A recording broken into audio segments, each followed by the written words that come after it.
Before the beginning of time, when humans were at war with water and everyone's neighbor was his relative, a man whose village was at the peak of the mountain invented a way for man and water to coexist. His name was Akaraka, which literally means handprints. But after many ages and seasons, its meaning became talent or destiny. This was because it was said that Akaraka's talent and destinies were in his handprints.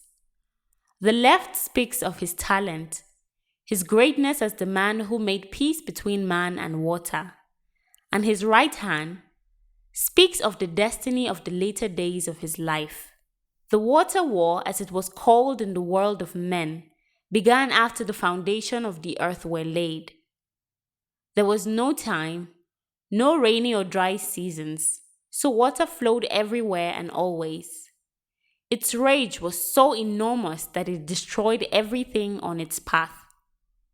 Men ran to the end of the world, but water followed them there and consumed all they had, their crops and farm animals. Nothing was left but devastation and great suffering.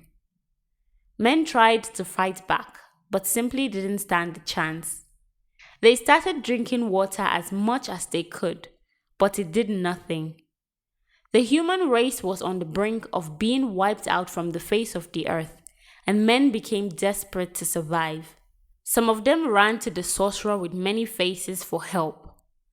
According to the face of the sorcerer they beheld, he helped them. Those who saw the face of a bird, he turned into birds and gave wings so they could always fly above the water and live.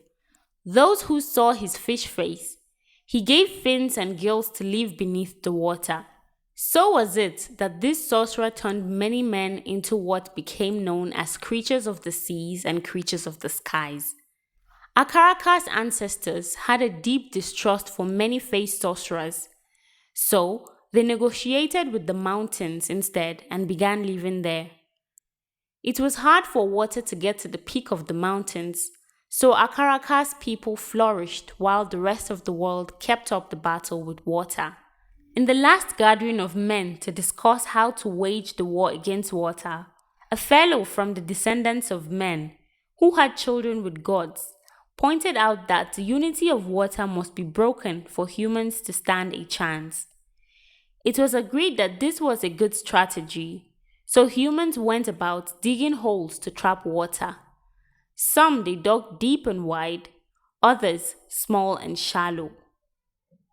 Humans dug many of these holes all over the world, and it broke the unity of water, separating many water from its friends and relatives. For the first time, there was hope for man, but this left water furious and it wreaked more damage.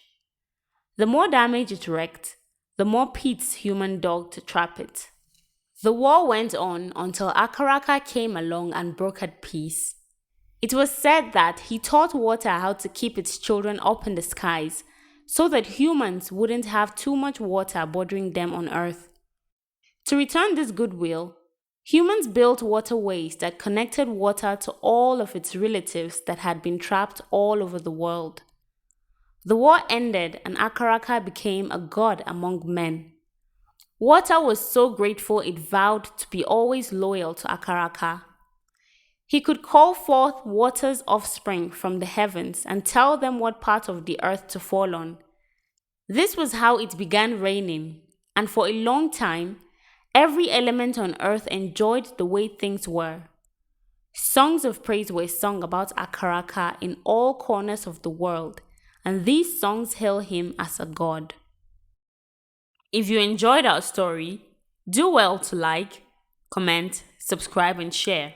And don't forget to press the notification button for more exciting stories.